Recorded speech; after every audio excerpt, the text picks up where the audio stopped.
Watch Wayback Machine 1. Thank you. Thank you very much. The sacred word is classic. Subscribe to Wayback Machine 1 now for classic TV and tell them Groucho sent you.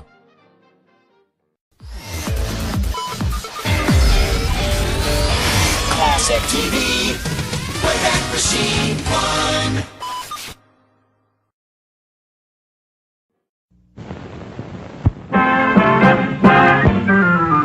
DeSoto and the DeSoto Plymouth dealer, coast to coast, present Groucho Marx in You Bet Your Life.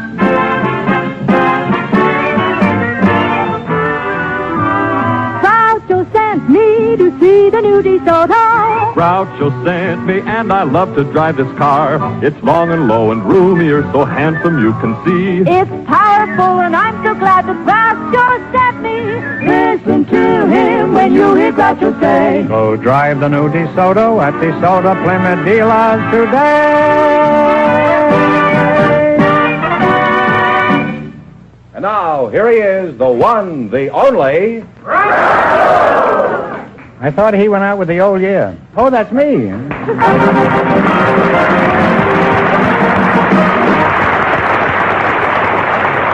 here I am again with $1,000 for one of our couples, and if any of them say the secret word, the duck will fly down and pay him $100. The word tonight is water. Okay, Donald, scram. Go ahead with this thing, George. All right, Groucho, we have a young married couple for you. Me? Well... You mean for each other? Yes, the young married couple are Sergeant and Mrs. Sylvester Nelson. Folks, would you come in, please, and meet Groucho Marx.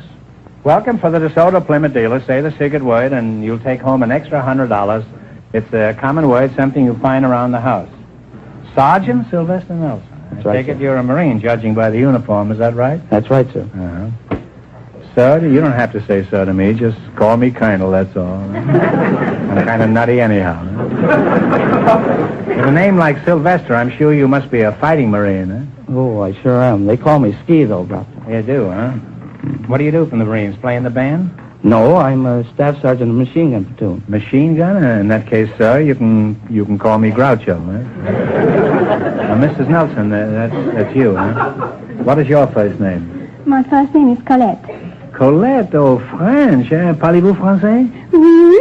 Oh! By the way, est-ce que vous avez vu de jolies filles à Paris pendant votre tour? I can. I'm going fishing in the morning. Whereabouts in France do you call home, Colette? Well, I was born in Angoulême, but brought up in Bordeaux. Born where? Angoulême. Angoulême? Oui. Oui. No, I mean just you. I don't know where he's born. I'll ask him later. Well, Colette, now that you're in America, what do you think of us and our ways? Did you find us confusing when you first came here? Oh, oui, sometimes. But I think my worst experience was on a train ride from New York to Wisconsin, Green Bay, Wisconsin. Where'd you go, to Green Bay? Oui. I was expecting my first baby, and I was traveling with Fifi. Who's Fifi? My French poodle. Wasn't Fifi a comfort to you on the train? Poulto saying no, she was pregnant too.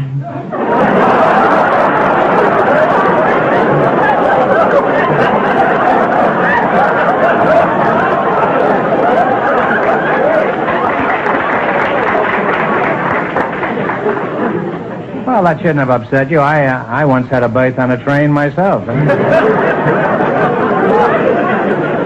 That's a pretty old joke, Colette, what I just said. Don't you think it's funny? I had a berth on a train. Which joke? Didn't you hear the joke? I said, don't let it upset you. I once had a berth on a train. I had upper 8. I understand. Well, I don't think I can explain it to you. Sylvester, why don't you explain it to her? Oh. Huh? Well, he was going to have a birth on the train. He had a birth. He was going to sleep, but you're going to give birth to a baby. And Okay. hips are all... Explain the rest of it later, Sergeant. You know, in 40 years in show business, this is the lowest I've ever sunk. When one contestant has to explain my jokes to another. Well, it's been a real education talking to you two, and I wish both of you success, children, and happiness. And if you ever see Fifi again, give him my love. Oh, I've got 7 pets, Fifi. Well, give the whole 8 of them my love. Now let's play You Bet Your Life. We start you off with $100. You try to increase that bankroll by answering any 4 questions in the category you picked yourselves. If you miss a question, you lose half of your bankroll. Is that clear, Colette? Oui. Oui, huh? Oui. You selected music, and remember, the more the question is worth, the harder it is. Now, you can start with a 10 or 20 or 50, 80, all the way up to 100. $70? $70. All right, in music, what is the mechanical device used to mark the exact tempo?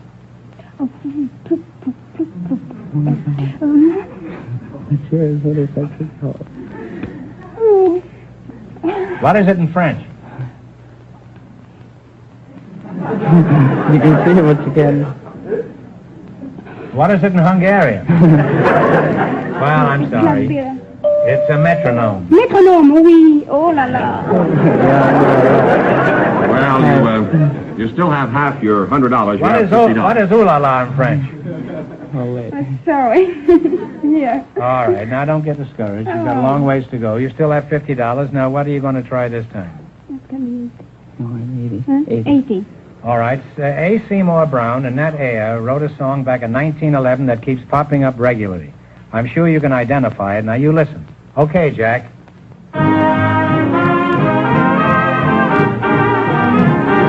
Beautiful doll? Oh, you beautiful doll is right. That is right. Absolutely. Oh, yes. Oh, hi. You now have $130. Now, what do you want to try? How many francs? 90. According to the folk song, who wore sardine boxes minus topses in place of shoes? Oh, la la. Oh, that's a hard one. According to the folk song, this is an old American song, and this is one of the lines in it. Who wore sardine boxes minus topses in place of shoes? Do you know, George? Yes, I think I do. Tell it to him. Clementine? My darling Clementine, that's right. You win $50, George. But unfortunately, you lost half your $130. You now have $65. All right, now here's your last chance to beat the other couples, and don't be discouraged. 100? That's the hard one. All right. Huh? The bigger the money, the harder the question, you know. Well, we're not- I don't want to alarm you. 100, go ahead. 100. What was the first name of the great Austrian composer, Mozart? What was his first name? Oh, I should know it. I should know I should know that name. I'm stuck. Well, it's a ridiculous name. It's Wolfgang. Oh, I would have never guessed it. No. If you'd have thought of Errol Flynn, you'd have guessed it. Now, I'm Well, sorry. you wind up with $32.50. Thanks and good luck from the DeSoto Plymouth dealers. Sorry you didn't win more.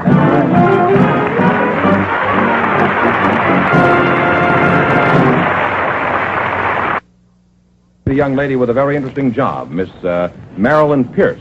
Her partner is a special guest, one of the best-known names in the world of golf, Mr. Jim Ferrier. Folks, would you come in, please, and meet Groucho Marx. Welcome to You Bet Your Life. Say the secret word and divide $100. It's a common word, something you find around the house.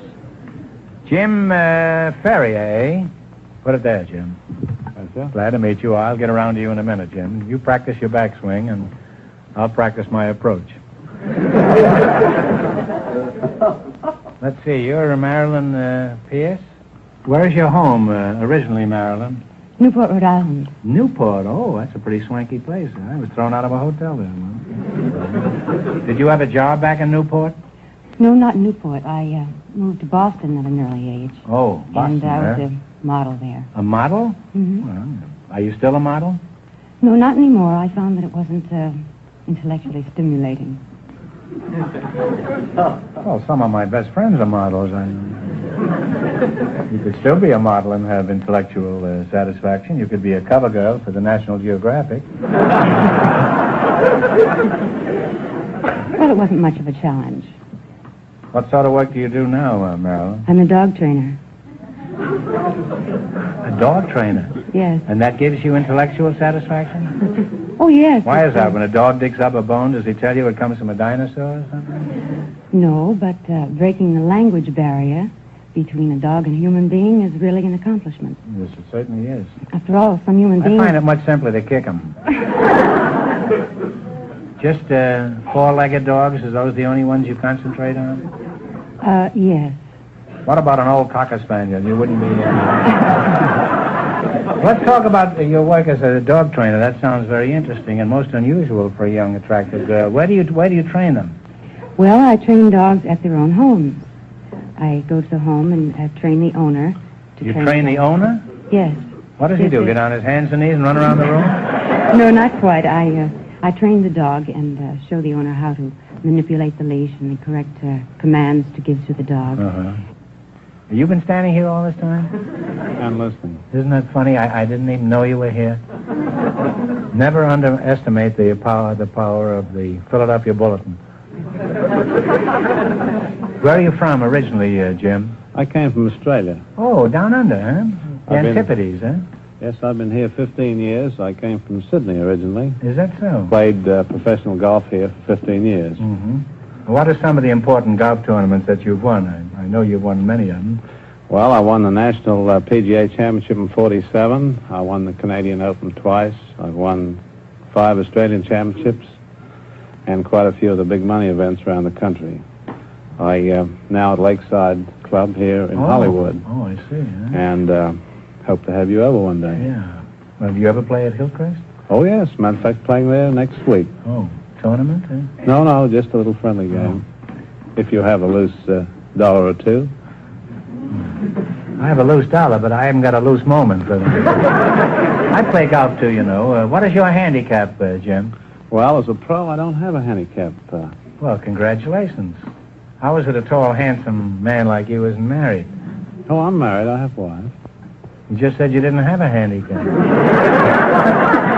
Well, haven't you got the same handicap that 50 million other men have? Well, I don't consider my wife a handicap.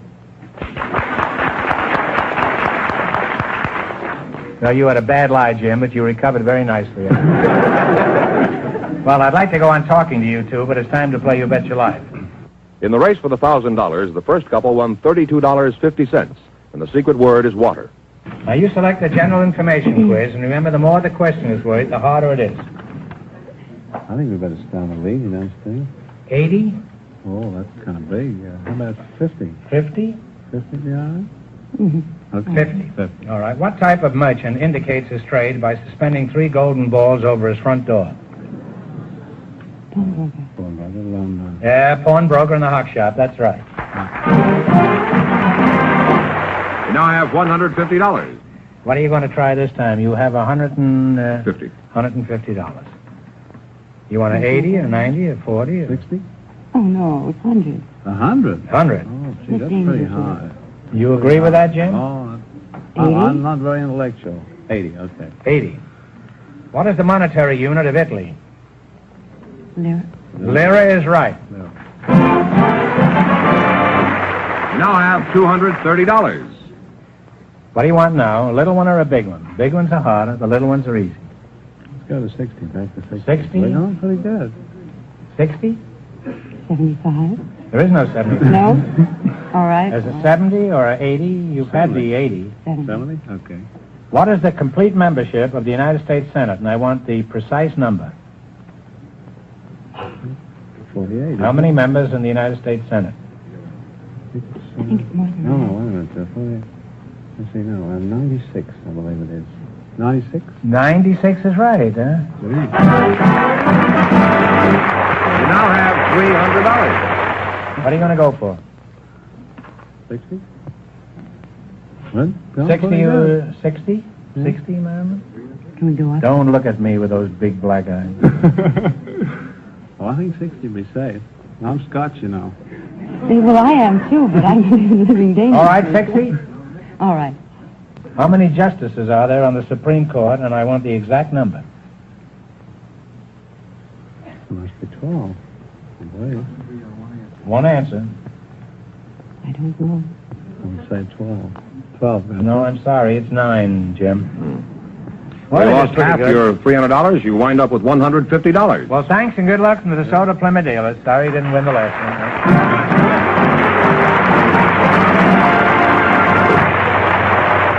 Groucho, we invited some school teachers to the show tonight, and just before we went on the air, our studio audience selected Mrs. Evelyn Sorrells. Her partner, Mr. Floyd Humiston, has an unusual occupation. So, folks, you come in, please, and meet Groucho Marx. Welcome to the DeSoto Plymouth dealer. Say the secret word and divide $100. It's a common word, something you find around the house. Isn't she cute? Evelyn Sorrell, and Floyd Humiston. Evelyn, I'll start with you because you're a girl. You're a teacher, is that right? Yes. Oh, what a nice little teacher, huh? Where are you from, Teach? I teach at El Monte. Are you married? Yes, my husband goes to Caltech. Oh. Well, I'm sorry to hear that. Floyd Humiston, huh? Yes, sir. How old are you, Floyd? I'm 24. Now, Mr. Fenneman says you have an unusual profession. What do you do, Floyd? Well, with a name like Floyd Humiston, I should guess you're a flute player with a Philharmonic.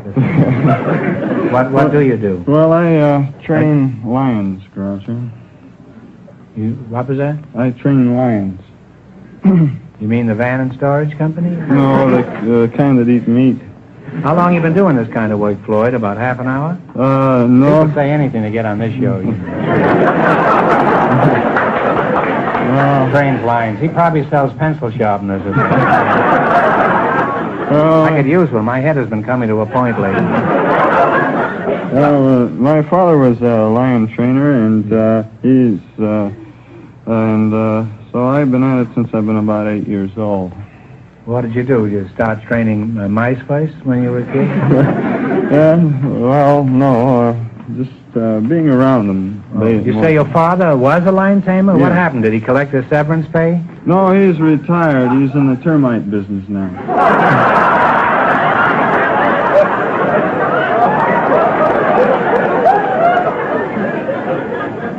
Termites. He must cut quite a picture crawling under a house with a whip, a chair, and a loaded revolver.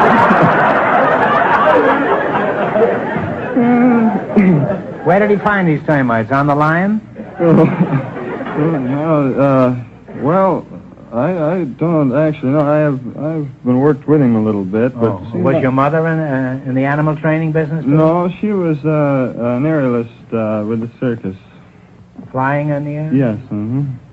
Well, that sounds like a typical American family, doesn't it? He trains lions, his father chases termites, and his mother swings in the air. That's what they call the ideal American home. Must be very restful around there around dinner time. Do you have any brothers and sisters, or does the lion do away with them? Yeah, I have a half sister, Groucho. You have a half sister? Yeah. You mean you keep the lion in the house? I used to, yeah. Well, a half a sister is better than none, I guess. Which half you got, do you remember? Well, Floyd, Floyd, you chew on a hunk of raw meat for a minute while I engage this beautiful teacher here in repartee. How old are you, Evelyn? 24. 24. How long have you been teaching school? I'm starting on my second year. Really? Huh? Well, aren't the children distracted when you walk in the schoolroom? No, I teach girls. Oh. What do you teach these girls? I teach homemaking. Homemaking. What's that, carpentry and things like that? No, among other things, it's cooking and sewing. You mean you're the one who teaches these modern girls how to cook, eh? You're a worse menace than smart. Floyd, let's get back to your lions. Do you own any yourself? Yes, I do, Groucho. I have a lion named Fearless Fagin. Fearless Fosdick? No, Fearless Fagin. Where's Fearless Fagin now? Well, he's at home. I see. Is he pretty friendly around the house? Oh, yes, he's very friendly. He lives in the house, and he used to sleep in bed with me. What happened? No, my wife didn't like it.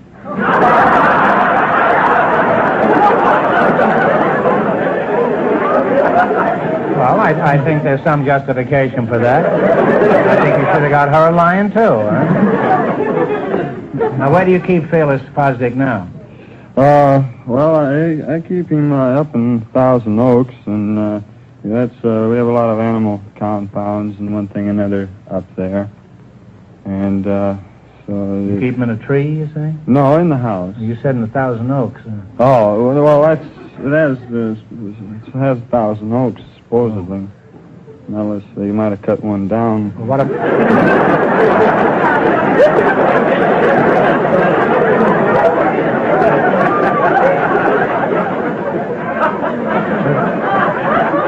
Is that anything like 29 Palms? Well, I guess about the same, yeah. Well, how do your neighbors feel about this? Don't they complain? No, they have elephants.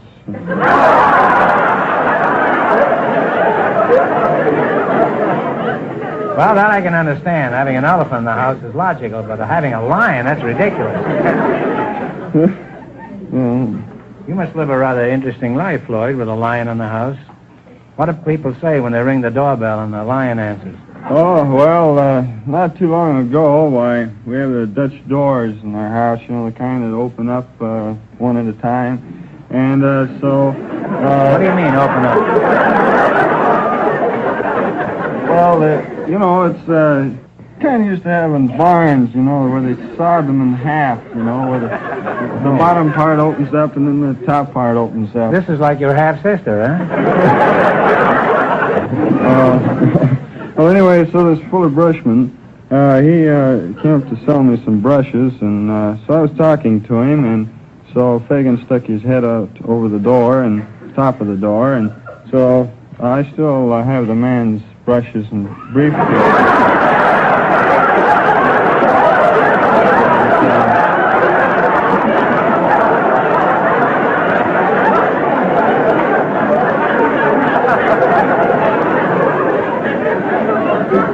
Well, you think this brush salesman thought the lion was your wife?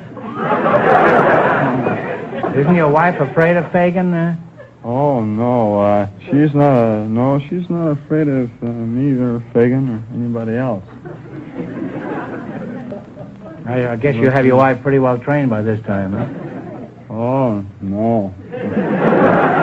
Women are the hardest things in the world to train. They have the cunning of a tiger and the stupidity of a lion, and well... No, let it go. You know what I mean. Let it go. You're not going home tonight anyway. Well, I hate to break this conversation off. It's been very educational and extremely interesting. However, it is time to play You Bet Your Life. In the race for the $1,000, the second couple is leading with $150. Now, you selected the animal kingdom, and remember, the more the question is worth, the harder it is. Now, what do you want to start with? 10, 50, 60, all the way up to 100? 80. $80. What do you call a young or nestling pigeon? Let's say, I ate some on toast one time.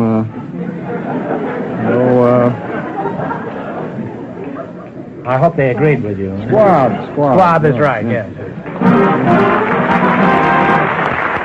You have $180. Now, what are you going to go for? 90. 90. What kind of an animal is a Flemish giant? Flemish giant.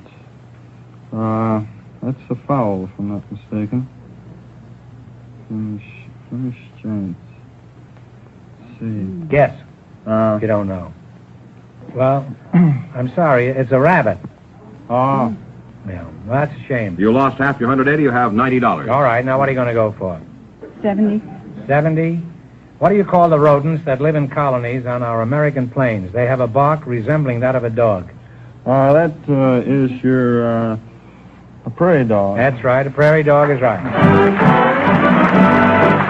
You now have $160. And here's your last chance to beat the other couples. What are you going to go for? 60. 60? What are teals, golden eyes, and canvasbacks? Teals, golden eyes, they're ducks. That's right, ducks is right. And you wind up with $220. Thanks, and good luck to the DeSoto Plymouth dealers. Thank you.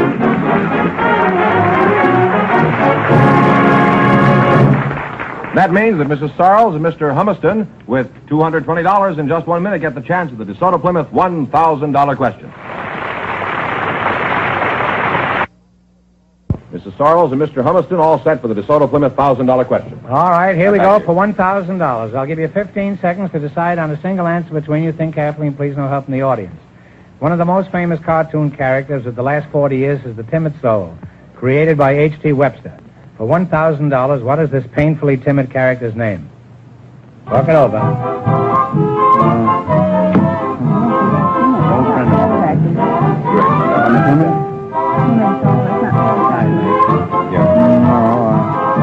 don't think it's been going 40 years.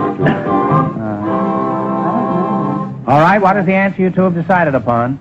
I don't think a long guess. It wouldn't be Sad Sack, would it? No, it's Casper Milquetoast. Oh. So that means the big question next week will be worth $1,500. Well, they lost the big money, but how much did they win the quiz, George? $220. Well, thanks and congratulations to both of you and to all of our contestants on the show tonight.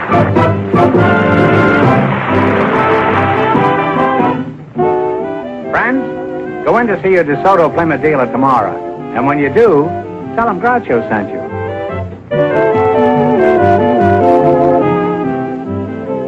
Be sure to tune in next week, same time, same station, for Groucho Marx in You Bet Your Life on television. On radio every Wednesday night.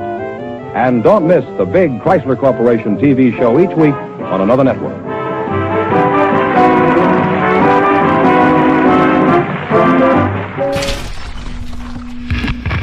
Wayback Machine 1. Welcome to all our new subscribers, and thanks to all our regular subscribers. For classic TV and movies, you've come to the right place. Wayback Machine 1, baby.